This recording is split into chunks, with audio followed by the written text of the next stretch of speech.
ഈ പരിപാടി കേവല വിനോദത്തിനായി മാത്രം നിർമ്മിക്കപ്പെട്ടതാണ്. ഈ കഥയിൽ ചിത്രീകരിച്ചിരിക്കുന്ന കഥാപാത്രങ്ങൾ, അവരുടെ പേരുകൾ, സ്ഥലങ്ങൾ, സംഭവങ്ങൾ മുതലായവയെല്ലാം സാങ്കല്പിക മാത്രം ആയതിനാൽ ജീവിച്ചിരിക്കുന്നവരോ മരിച്ചവരോ ആയ യാതൊന്നുമായി ഇവയ്ക്ക് യാതൊരു ബന്ധവുമില്ല. ഏതെങ്കിലും തരത്തിലുള്ള സാമ്യം തോന്നുന്നുണ്ടെങ്കിൽ അത് തികച്ചും യാദൃശ്ചികം മാത്രം.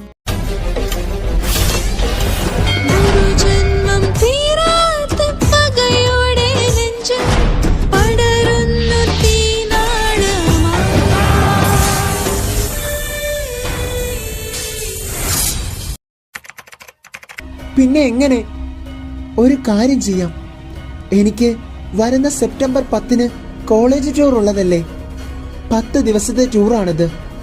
ടൂറിന് പോകണമെന്ന് ജീവനച്ഛനോട് പറഞ്ഞ് ക്യാഷൊക്കെ അടച്ച ശേഷം ടൂറിന് പോകാനെന്ന് പറഞ്ഞ് കോളേജിലേക്ക് വന്ന് പിന്നീട് അവിടെ നിന്നും ടൂറിന്റെ 10 ദിവസത്തേക്ക് പകരം ആരും അറിയാതെ നാട്ടിലേക്ക് പോകണം. നാട്ടിൽ പോയി സത്യങ്ങൾ എന്തൊക്കെയാണെന്ന് കണ്ടെത്താതെ ഇനി എനിക്ക് ഉറക്കമുണ്ടാകില്ല. ഇതുപോലൊരു അവസരം ഇനി കിട്ടിയെന്നും വരില്ല. അന്ന് വൈകുന്നേരം കോളേജ് കഴിഞ്ഞുവെന്ന് പ്രാർത്ഥന കോളേജ് ടൂറിന്റെ കാര്യം ജീവനെ അറിയിച്ചു.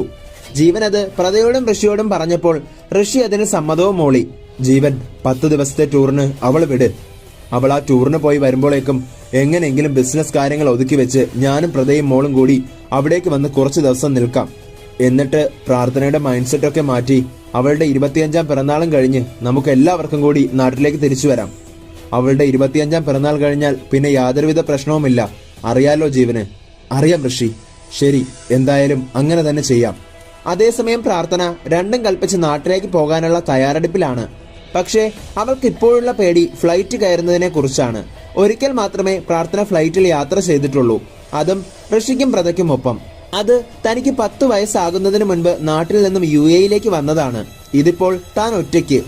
ഫ്ലൈറ്റിൽ കയറാൻ നേരിയ പേടി അവൾക്കുണ്ടെങ്കിലും അവസാനം നാട്ടിൽ പോവാൻ തന്നെ പ്രാർത്ഥന ഉറച്ചു തീരുമാനിച്ചു. അങ്ങനെ ടൂറിന് പോകാനുള്ളത് സെപ്റ്റംബർ 10 പ്രാർത്ഥന ജീവനെ അറിയിച്ചു. അന്ന് ടൂറിന് പോയാൽ തന്റെ 25ാം പിറന്നാളിന്റെ തലേ ദിവസമായ സെപ്റ്റംബർ 19 തീയതി തിരിച്ചെത്തുമെന്നും പ്രാർത്ഥന ജീവനെ അറിയിച്ചപ്പോൾ ജീവനും ഋഷിയും പ്രതയും ഒരേ സ്വരത്തിൽ പറഞ്ഞു. പ്രാർത്ഥന ടൂറിന് പോയി വരട്ടെ. അത്രയും ദിവസത്തേക്ക് നാട്ടിൽ പോകണമെന്ന് പരാതി പറയില്ലല്ലോ. ടൂർ കഴിഞ്ഞ് പ്രാർത്ഥന തിരിച്ചെത്തുന്ന അതേ ദിവസം ഞങ്ങളും അങ്ങ് UAE പിന്നെ ഒരു ദിവസം കൂടി നമ്മൾ അവളെ സംരക്ഷിച്ചാൽ മതിയല്ലോ.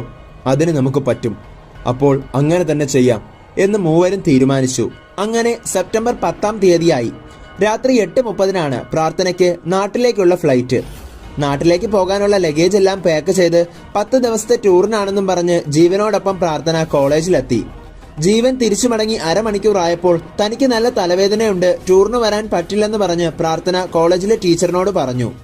അങ്ങനെയാണെങ്കിൽ ജീവനെ ഫോൺ വിളിച്ചു വരുത്തി തിരിച്ച് വീട്ടിലേക്ക് പോകാമെന്ന് ടീച്ചർ പറഞ്ഞപ്പോൾ പ്രാർത്ഥന അത് നിരസിച്ചു. അച്ഛൻ മറ്റൊരു ആവശ്യവുമായി പോയതാണ്, ഞാൻ ഒറ്റയ്ക്ക് പോയിക്കോളാം എന്ന് പറഞ്ഞ് പ്രാർത്ഥന ടാക്സി പിടിച്ച് പോകാനൊരുങ്ങി. ടീച്ചറും അത് സമ്മതിച്ചു. പോകുന്ന വഴി പ്രാർത്ഥന ടാക്സി ഡ്രൈവറോട് തന്നെ എയർപോർട്ടിൽ ഡ്രോപ്പ് ചെയ്യണമെന്ന് പറഞ്ഞതും ടാക്സി ഡ്രൈവർ അവളെ എയർപോർട്ടിൽ ഡ്രോപ്പ് ചെയ്തു. സമയം 7 മണി കഴിഞ്ഞു. എയർപോർട്ടിലെ ഏടാകൂടങ്ങളെല്ലാം കഴിഞ്ഞ് പ്രാർത്ഥന തിരുവനന്തപുരത്തേക്കുള്ള ഫ്ലൈറ്റിൽ കയറി. ഫ്ലൈറ്റ് ടേക്ക് ഓഫ് ആകാൻ ഇനി 10 മിനിറ്റ് കൂടി മാത്രം.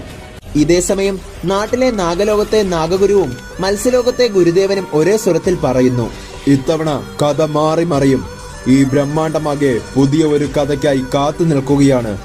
ആദ്യ മത്സ്യനാഗിനിയുടെ വരവിനു വേണ്ടി. പരസ്പര ശത്രുക്കളായ നാഗലോകത്തിനും മത്സ്യലോകത്തിനും ഇനി ഒരേ ഒരു റാണിയെന്ന് മാത്രം പറഞ്ഞാൽ അതെങ്ങനെ ശരിയാകും? അപ്പോൾ അവൾ ആരായിരിക്കും?